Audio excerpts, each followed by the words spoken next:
Good morning. Thank you, Steve, and thank you to the organisers for the invitation today to talk to you about doing some observational research using your clinic data. And as Steve said, a lot of this is from my experience with the observational database that I lead, and I'll talk to a little bit. The outline today is to go over some study designs and give you some background around the hierarchy of study design in terms of research questions and focusing largely on observational studies, but specifically even a little bit more closely on cohort studies. I'll give you some examples of the observational studies that I've been involved in or have been a collaborator of. And then the rest of the presentation will be around the steps that you need to consider when you want to do some observational research within your own clinic. And these steps, I will reiterate later, are standard across all studies, and they're also very similar to what you might be thinking about when you're analysing data, regardless of the type of study that you might be undertaking. So there are two types of objectives in terms of study designs, and firstly it could be descriptive, where you want to describe disease, a treatment, a comorbidity or outcome, and mostly you're looking at prevalence or incidence of those outcomes, or you want to look at an association between an exposure factor or a study factor, and these terms do vary. You could be talking about covariates or independent variables, such as a treatment, for example, and also between that factor and an outcome, which is what we often call a dependent variable. It's a disease, adverse event, or treatment drug response. And in terms of association, there are a number of types of studies that you can look at to assess associations. The main one being interventional and experimental study, a randomized control trial, where it's a much more controlled environment, or observational, a non-controlled environment, and you have a number of types of observational studies: cohorts, cross-sectional, case control, and ecological. If you think about them in terms of strength of evidence, at the top of this pyramid we have meta-analysis, systematic reviews, and underneath are randomized control trials, where you can show causation under certain circumstances, and where observational research fits within the hierarchy is that it does show correlation. It gives you a broad overview of the topic, but it doesn't allow you to prove causation. And there's three types of studies: cohort, case control, and cross-sectional. And then the lowest in the hierarchy pyramid, is case studies. So we'll focus on cohort studies specifically. So cross-sectional. This might be very familiar to all of you. It's just necessary to sort of set this tone so you can think about your study design is where you have the information around the exposure and the outcome, and it's measured at the same time point. So it's like a snapshot. And there are a number of strengths in terms of undertaking cross-sectional. It's quick, and it certainly can determine the prevalence of a disease that you might be interested, as well as looking at an association. There are limitations, of course, and they're difficult to recruit the appropriate sample, and it's also difficult to control for confounders. And of course, for all observational studies, you cannot assess causation. Case control. Its study population is defined by the disease status, whether it's a case or a control, and the exposure has occurred previously, and you determine that through retrospectively collected data.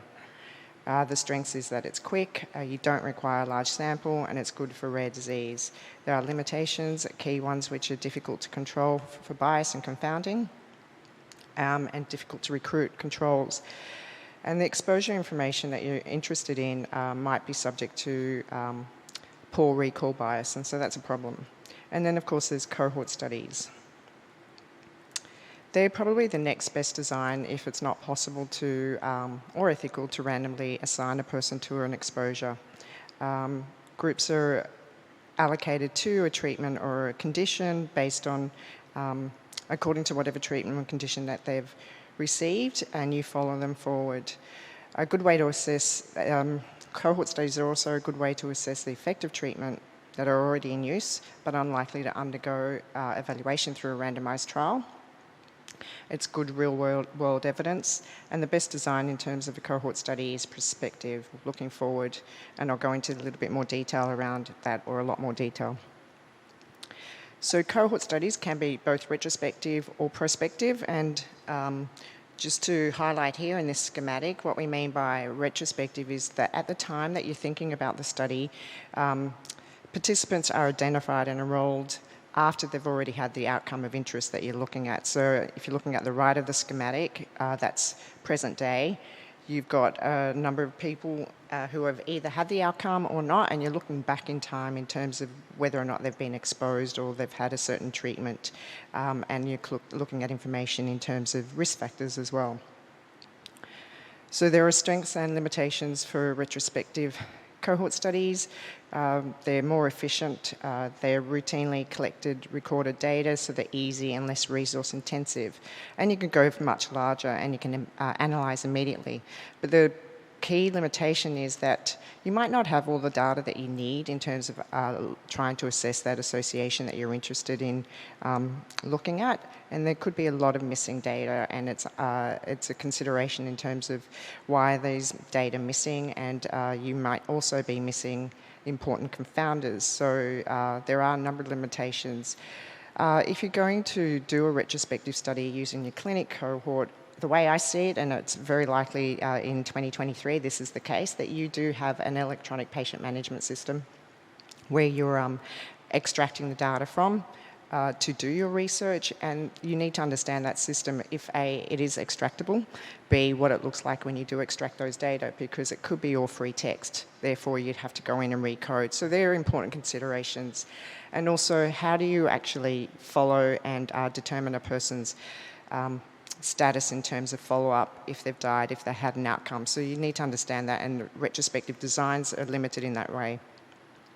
So as I'm trying to get here, it requires a real comprehensive understanding of the limitations before you embark on a retrospective study. A prospective, very similar schematic, but what we're going is from left to right in this instance. So you're selecting your cohort and you're looking forward in time. So today you've conceived the research question, you decide on what all the risk factors are that you are interested in, and then you follow people through time to determine whether or not they've had the outcome.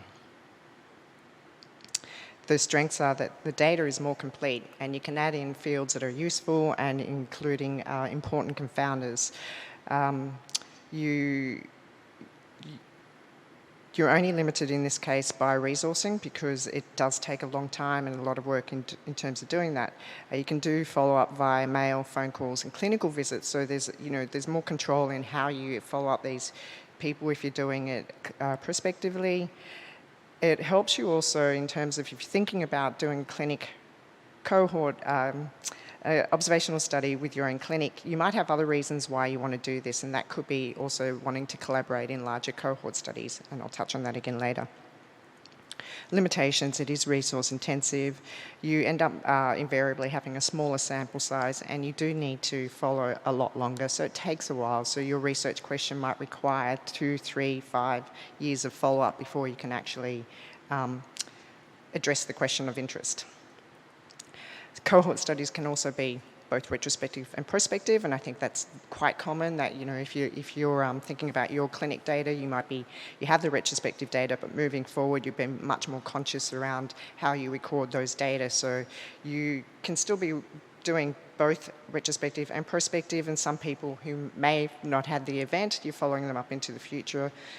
And so it allows you to get the best of both worlds. You can look at a prevalence today, for instance, if that's when you wanted to analyse your data, but you can follow up for several years. And you can be much more conscious around how you record your data in the clinic to make sure that you can address those questions in the future. And then cohorts can also be closed or open cohorts. And what I think in a clinic, it would be largely your work would be your cohorts, if you're looking at prospective, are probably dynamic in that as people come into your clinic, then they'd be added to your cohort if you're doing a complete clinic caseload in terms of your studies.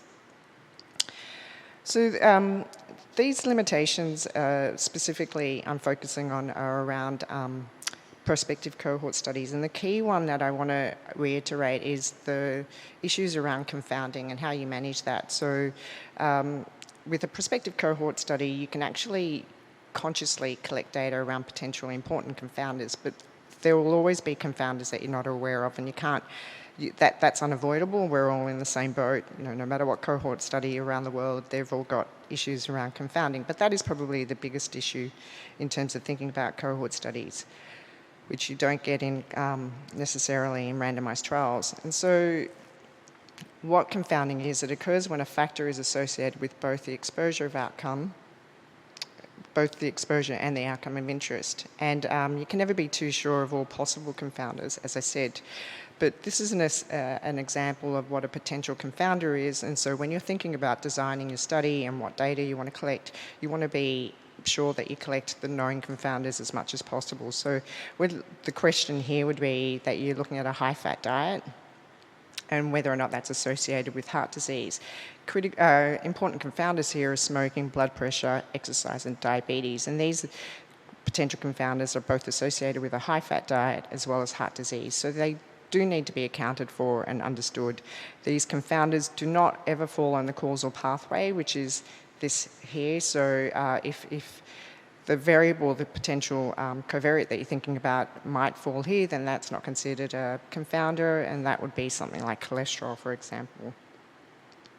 How you would deal with it is to try and, sorry, I'm trying to see my notes. So you could deal with confounding through data collection in a prospective study. If you're in a randomised trial, you'd actually try and your random allocation would sort of account for some of that, as well as at time of analysis, where you can actually adjust for the confounding factors. And you would, at time of analysis, also both present what we call a crude estimate as well as the adjusted estimate, which would be the taking into account those potential confounders. And that confounding is not to be mistaken with an effect modification or interaction. And I'm not going to talk to this beyond just saying that they are two different things. And so if you're wondering about them, and there are going to be tips that I'll be talking to you shortly about, is talk to a statistician and ask whether or not these are confounders or potential effect modification, which you would test in your analysis. So examples of cohort studies, I want to talk to 3 of them very quickly. And the first one is the Australian HIV Observational Database, which is the one that I'm principal investigator of.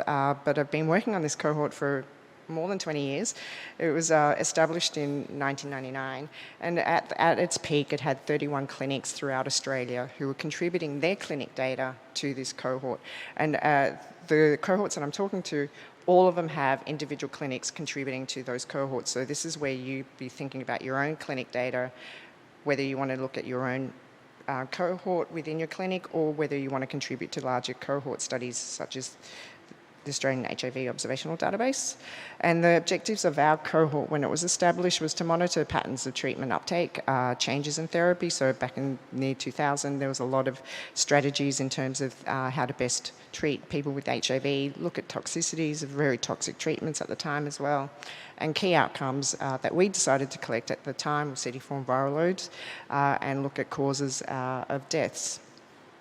Throughout the study over the years, we also decided to include some more variables and outcomes of interest, and one of them was looking at sexually transmitted infections and how they were associated with HIV and viral load. And I said that there's 31 sites, so with this cohort, we ended up only limiting those additional variables to a limited number of the cohorts that contribute to AHOD, and they were the cohorts that actually collected sexual health related data. So this is another thing in terms of understanding where your data would come from and what you have collected and what's routinely collected. And AHOD has provided real world evidence in Australia of treatment response, and it has helped inform a lot of policy decisions made in Australia. We've also collaborated in a number of larger studies because Australia is a small country and it has a small number of people with HIV, so we could never look at large clinical questions such as myocardial CVD outcomes, for example. So we've contributed to our data to other cohorts which are a lot larger and able to address those questions. We've also more recently looked at ageing, which is incredibly important, of course, and looked at treatment access as well for subpopulations who aren't getting treatment the way the majority of people in Australia were. The Treat Asia observational database, which many of you would know of or maybe even contributing, that was established in 2003, and it was with 10,000 people from 21 clinics in the Asia-Pacific region. And their objectives, not dissimilar to AHOD, is to examine the natural history for people with HIV and look at treatments and impact of co-infections. A few years later, then they expanded the number of people in the cohort. There was another sub-cohort called Tahod Light, and it was 51,000 people, and what they did is simplify the data collection so they could get bigger numbers. So there are trade-offs that you make in terms of increased sample size. How do you manage that? You might decide to collect less data. And then more recently, that's initiated in 2022, was Tahod CC, which was building on Tahod Light, and it was collecting more variables to examine the cascade of care and the continuum of care. What I want to illustrate here is this is the same network of people and studies, and over the years the research questions evolved, and so they adapted their studies to that. So this is something to think about, that you're not going to be addressing every single question immediately, and your cohort might evolve into the future. So how you prepare it now will make it more efficient for that evolution.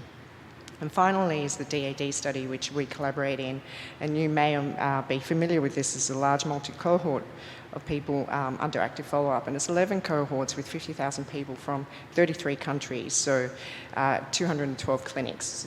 So again, we're talking about clinics that contribute to larger cohort studies. So you might not be able to address the question of interest with your own clinic, or you may, but you can also collaborate with other cohorts. And I've got Australia in red just to say, so the AHOD study contributes, because we could never answer this on our own. So the main objective was to look at incidence of myocardial infarction among people receiving treatment. So the primary outcome was CVD. They collected risk factors for cardiovascular disease, but as this study also evolved into the future, they started to look at other outcomes. So again, large studies with specific design also evolve over time. So now that I've gotten there, how do you establish your own clinic cohort? So the most important thing that you want to do is to have a clear, objective research question before you design your study. It would be not all-encompassing, and I think you need to be mindful of that you're not going to be able to address every single question. So you need to think about what the benefit is and how to get the best bang for your buck. So this will help you decide on your study population, the design, the method of data collection, what your exposure, outcome of interest is, what covariates that you need to address the question, sample size, how many people you're going to include in the study. And these considerations include, is it going to be prospective, is it going to be retrospective, will it be both? Are you going to be using already collected routine clinical data, or do you need additional data that you want to collect, and how is that going to happen? When you think about your covariates and outcome of interest, how are they recorded in your clinic? So, understanding your data that might be electronically available already, or whether you need to do that prospectively.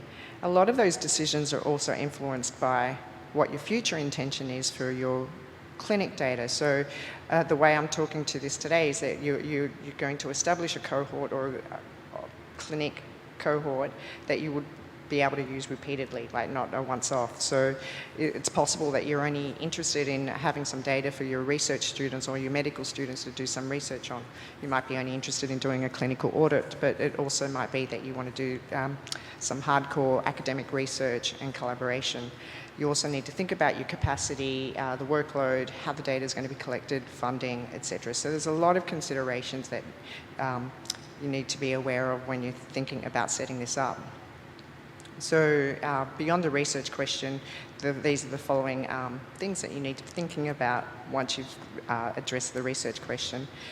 The main research question that you might be thinking about, that's usually informed by the literature, but it also could be something that it's a clinical anecdote or inquiry that you're interested in, or someone has alluded to. And again, it could be that you want to collaborate in larger cohorts and the longer term objective. You need to be clear, unambiguous. measurable, and of relevance, of course. And these are also notes that considerations in terms of doing randomized trials. All of these tips apply to a number of studies and not just clinical data. The study population, who are you going to include? Will it be the whole clinic caseload? Will it be new patients that come in from today onwards? What disease or condition are you thinking about? Age range? Is it both men and women, or just one gender? And follow-up. How long are you going to be following them up for? Will it be retrospective, prospective? Will it be both?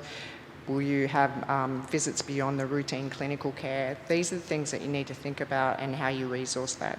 When we think about follow-up for HIV, our cohorts have been going on for 20 plus years. For studies such as hepatitis C and COVID, for instance, these are more shorter term. You could go for several years, but not necessarily 10 or 20 years, or maybe, hopefully not. Hopefully we don't need to be thinking about COVID in 20 years' time.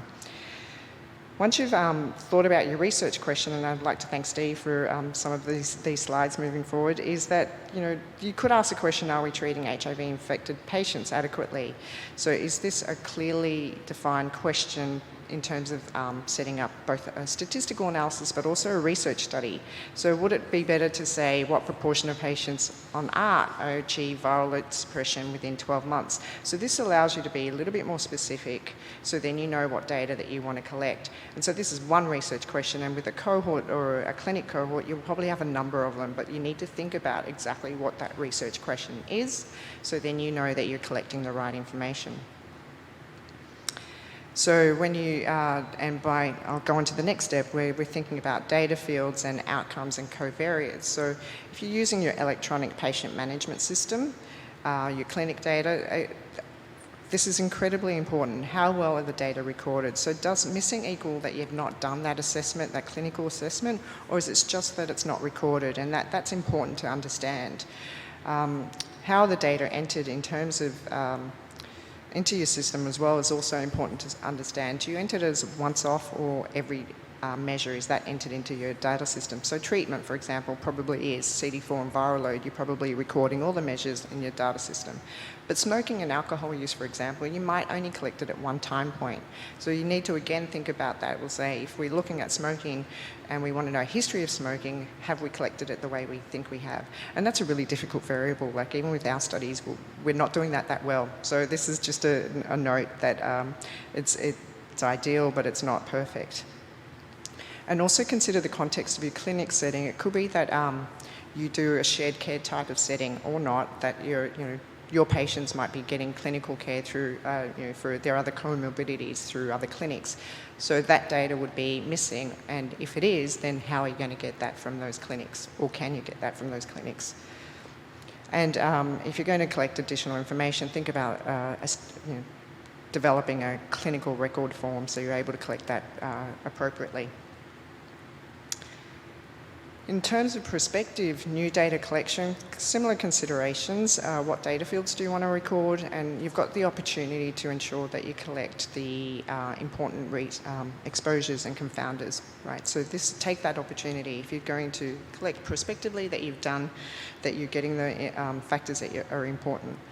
And you also need to think about, although you might not have recorded it previously in your clinic record form, patient management system, are these routinely collected information? So that would make it easier to collect moving forward. If they're not part of the standard of care, then it's going to take a lot longer, and then you need to think about when do you collect this information? So at when and what time point? If it's not part of standard of care, you're probably not going to get it during a clinic visit, so you might need to consider having people come in for another alternate visit. So you need to think about the resourcing of collecting these new variables. Again, developing a case record form will help you collect that and ensure that you're collecting the right information. Outcomes, when you're thinking about outcomes, how are they ascertained? Are they validated? Are they independently reviewed? Very likely not. I mean, I think these were talking about clinical cohorts using your own clinical data. By independent review and ascertainment, I refer back to the DAD study, which the main outcome was cardiovascular disease. It was an incredibly intensive review process for those outcomes, a lot of documentation. So where that was a strength for that cohort, it's probably not something that you'll be able to achieve beyond your clinical ascertainment of that outcome, but you need to be mindful of that. And for all of these things, I strongly recommend that you establish and develop a detailed data specification and coding for that, and that's something that you can work with. So you list all your variables, how you're going to code them, categorize them, what text, what grouping, etc. So there's consistency in recording that moving forward. Just to quickly go through these are the data fields in our clinic studies. So most of them are collected routinely through the clinics. What was added on, if you like, was the causes of death that we actually established an ECRF. We didn't establish an ECRF, the DAD group did, and it's called the code form, and it's used across a number of cohorts around the world, so it helps you standardise the collection of causes of death. TAHOD similarly had similar data collection variables, but over time they added in, they undertook a cancer case control study, they added in clinical endpoints, and then looked at some sub-studies. So there was development, and then all of these were new variables that were added, but with some systematic process. Right, so next, sample size, sample size and data analysis. So why do we need to think about sample size and data analysis when we're talking about establishing a cohort study? Because again, it will help you ensure that you're collecting the right information. But so firstly, who and how many will be included in your cohort? You could think about doing a random sample. You can do a complete caseload, so everyone in your clinic is going to be who you're going to include in your observational cohort study. But if you've got 2,000 people in your clinic, then you might reconsider that. So you might say, I only want a subset, and so how do you select out those people? So you need to think about that. When we're talking about sample size and data analysis, always consult a statistician, and it's very helpful to do so at the start when you're developing it, and not at the end when you want to analyse it and you've missed some critical bits of information. So what analysis will be undertaken will allow you to think about the sample and the sample size, how many covariates you're going to collect. All of that is important in terms of thinking about the sample size. And it's helpful to do this, as I said, at the start of establishing the cohort. You would get into more detail around your analysis in the future, of course, when you're ready to analyse. But for now, you need to have some sense of what you're going to do with your data.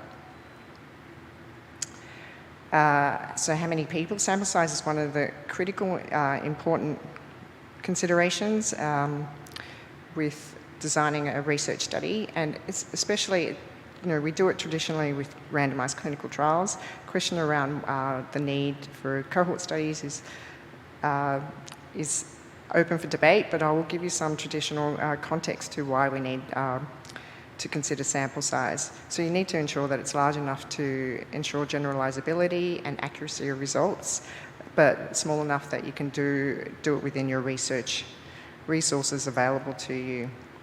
And sample size is a judgmental issue because its clinical important difference may not be significant if sample size is too small, but a small difference that is significant may be meaningless. So when we're talking about these sort of studies, you need to understand what we mean by sample size.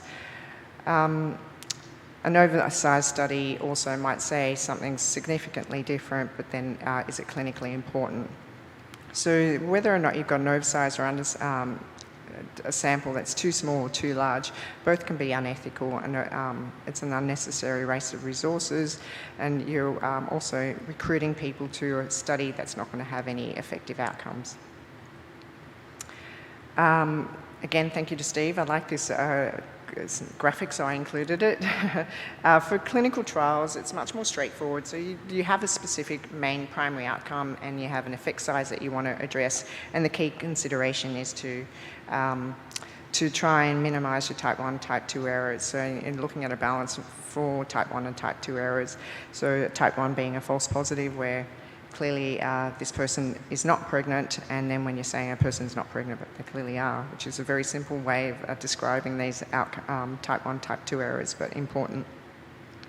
So this is where we talk about type 1 and type 2 error called power and probability, and in the interest of time I will not go over that all that much, but Power is when you do not find a statistically significant difference, but in fact there is a difference. So that is when you're having a type 1 error. Probability is the level of difference that the difference is regarded as statistically significant, and the error here is a type 1 error where a clinical difference between groups does not exist, but you find a statistical association. So they're the sort of things that you try and balance when you're thinking about powering your study.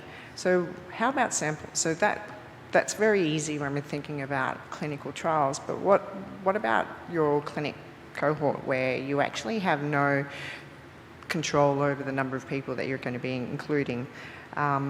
So you can actually, for larger studies, you can apply some of the formal rules, but then you're also limited by what you have in terms of resourcing and the cohort caseload that you're looking at. So it's not the end of the world if you don't have a formal sample size calculation. That's what I say. I don't know if Steve will agree with me, but it depends on the research question and the context.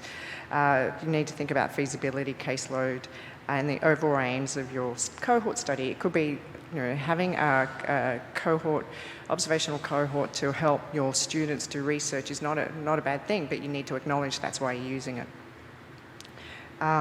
So power calculation is not needed. Maybe it's controversial. It could be argued. I think that it's not always possible with cohort studies to do one. It's also important that we might be underpowered, but it's good to have data out there if it's well recorded and reported with the limitations. It's better than nothing. So an example of sample size is from the DAD study, just to give you the setting of a large study that is a cohort study that did power from the beginning because it had key objectives, and you could never do a randomized trial to look at cardiovascular disease as an outcome, right? So the best bet is to do a large cohort study, and that was the objective of the DAD study. So it had very strong, very strict conditions in terms of analysis. So it was designed to detect a twofold difference. So they knew that it was about 100 new cases of MIs were required over time, and they set the power at 90%. MIs were rare, and it was estimated to be about 3 per 1,000 person years. So they needed about 30,000 person years to be able to address that research question. So that was their original design, and that's what they stuck to. And they had an a priori. They'd stated a priori what their power would need to be for any treatment comparison, and so it was a rule of thumb that they said, if you had 100 events, then we'd be able to look at things, but less than 100, they wouldn't assess any of the outcomes. So there were strict rules from the beginning, which made it much more robust. Again, your clinic data, this is not relevant, but just to give you context of when it might be relevant. I'll skip through these. So the next thing in terms of, one more point, in terms of sample size, with everything else, remember, consult a statistician. They'll help you. You don't need to know everything. We don't know how to be doctors, but you don't have to be statisticians. Many of you can be, but just to know that you can always consult someone. So you're designing your clinic cohort, and you want to go analyse it. Have you also thought about consent and ethics, right? So your data was recorded in a patient management system for clinical care. It wasn't recorded to do research. So if you're going to do research, and almost all journals now require some sort of evidence of ethics approval. So the core idea for ethics reviews is that they provide core protection for human research participants through the independent review of ethical acceptability of proposals for human research. And although we're all from very different countries, I think most of them observe Declaration of Helsinki, and there's some standard consideration in terms of the framework. And I'm presenting slides which are relevant to Australia, but I'm sure that they also are international in terms of consideration. So you want to maximise the benefit of participants and minimise their harm. You also want to ensure that participation in a study, that those who benefit also bear the burden. So by that we say that you don't recruit people from privileged backgrounds, or I beg your pardon, the beneficiaries might be people who have money, but you're recruiting people who are less able to say no to these studies. So you want some equity around that, and you need to be respectful of your participants. And in thinking about all of these are the demonstrated through your consideration of whether or not you're going to seek consent from participants, and also who the participants are in selection. So ethics or IRBs will review this sort of information in particular, and they'll want to know how you're going to recruit, if you have to seek consent, privacy, how are you going to store the data, are you going to share it. A lot of these things need to be thought about at the start, because you're going to put in your ethics application before you start your research. So you can't do that retrospectively. Our committees in Australia, and I think that's across the board, is that will not approve ethics retrospectively, so you need to get the approval first and then do the research. So think about that, and again, consult the appropriate people about that. Data storage and privacy. When you're setting up, you've got your patient management system, you might be using that to do your research, but you will be extracting it in some way. So you pull it out of the system. So once you've extracted it, you probably do a lot of data cleaning to make sure that the variables look right, and then you're going to store it somewhere. Where do you store it? Is it protected? Who's got access to it? Have you removed identifying fields? These are all things that need to be thought about, and you would also want to document that process as well. And yes, so the security of the database, I think, is incredibly important, and make sure that you're aware of that, and also through the ethics process and consideration, well, who do you share the data with, right? So understand that and what you're allowed to do and what you cannot do with the data that you have. Even study management and governance. So you're talking about your clinic, you might not be in that clinic alone. You might be. It might be your own clinic, but it could be other patients and other doctors that you work with. So you need to think about how your work and your research is governed and managed. So who's the coordinating investigator? Who are your researchers, study personnel? Do you need a steering committee to have oversight over the study? Do you need a community advisory group that would help you understand what you're trying to do and address? How do you report and disseminate your research? How about authorship? What is the authorship process? What's the review process? So these are things that, most of that need to be, all of it in fact, need to be thought through before you start doing your research. You need to document all of this, so the protocol is often very helpful. It helps you with a lot of the things that we've just talked about. It certainly helps you with your analysis, your sample selection, helps you with ethics, etc. So don't skip the protocol, even if it's a short one. It doesn't have to be a clinical trial protocol, but it documents what you're planning on doing. And also having a manual of operations for your personnel, for your statisticians, for the analysis. So all of this is very helpful to have some consistency in looking at your data, and the consistency moving forward as well. Statistical analysis. So once you've done all of this, you're finally thinking about the statistical analysis, because that's, of course, what you need to do. So it is very possible that you don't have a real hypothesis, that you're actually just looking at your data. You want to know, what the prevalence is of the condition that you might be interested in. And so you'd be summarising the data, perhaps presenting some confidence intervals. You might decide that you're going to look at some hypotheses, and that would be things that you could think about and how you're going to explore those. No single study can support a series of hypotheses, and that's something to think about as well. You're not going to have all the questions answered in one cohort or one analysis, for example. So you need to prioritise what each of your research questions might be focusing on. And p-values are important, but if you were at yesterday's talk by Steve, they're not their be-all and end-all, and they can be overused and abused. So you need to be careful again. Please consult your statistician.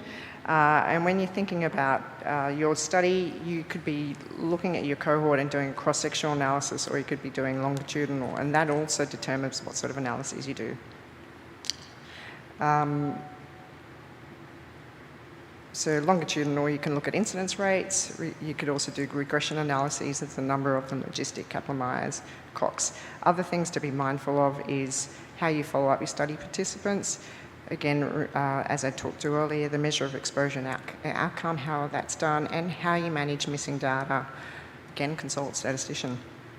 Missing data is probably the most important thing that you need to understand from the get-go, and depending on what the reason is for missing data, there are mechanisms for accounting for that. There's a lot of debate around how you do that.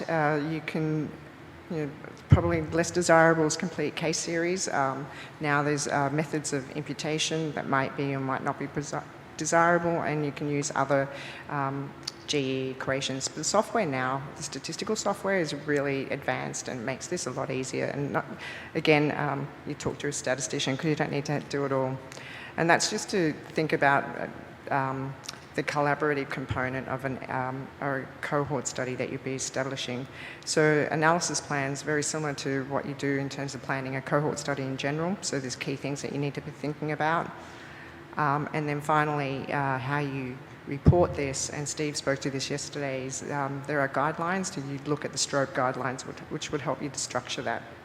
And these are the website that Steve also promoted yesterday that has those guidelines for you to look at. That also helps you think about your design of your cohort study as well. So I'll stop there. I know it was very wordy. It was hard to fit it all in, but this is to give you some key considerations when you're thinking about your own cohort. Thank you. Thanks, Kathy. That was a great overview. Very good. And does anybody have any questions for Kathy? Good morning, Kathy. Thank you very much. It was a really lovely talk. And I've been thinking a lot about the issues of consent, particularly. And you touched on it. Do you imagine that consent is required for all of the clinic cohorts that are established around the globe at the moment? I'm absolutely sure they're not being consented, and is that a problem? And the other question is, have you got any really clear examples where an observational cohort has been set up longitudinally? I'm thinking, for instance, about the pediatric complications of COVID, the late inflammatory disorder that was recognized and looked a bit like Kawasaki disease, but clearly wasn't Kawasaki disease. And a lot of people in different countries took a very different strategy to treatment. And so pragmatically, my colleague Mike Levine set up an international collaboration to gather data from many different continents to just look at the best available treatment options and then analyze that. And the purists all said, this is nonsense, you can't get robust data from such a study. But because it was big enough, and it was a great opportunity, as you've mentioned, to involve medical students. The students all got involved, and they were able to publish this in the New England Journal. And yet there was no consent for any of that data collection.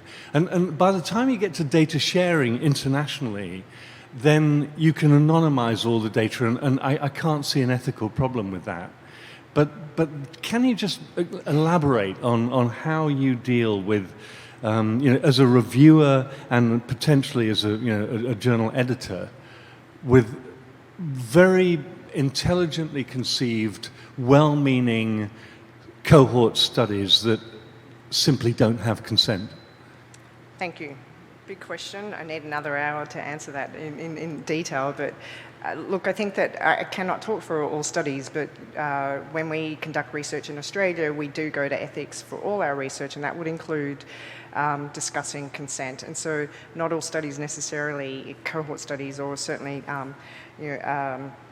registries, etc., have that sort of consent, or they may, but you would make a case for a waiver of consent. So yes, we haven't actually consented individuals, but we've actually gone to our ethics committee, and there's a series of questions that you address in terms of waiver of consent to justify the safety of the data and the person's anonymity, so that there is no negative outcome of sharing or using those data, even though we didn't actually get formal written consent. We've actually still addressed it through a waiver of consent, and that's being reviewed by ethics committees to approve or not.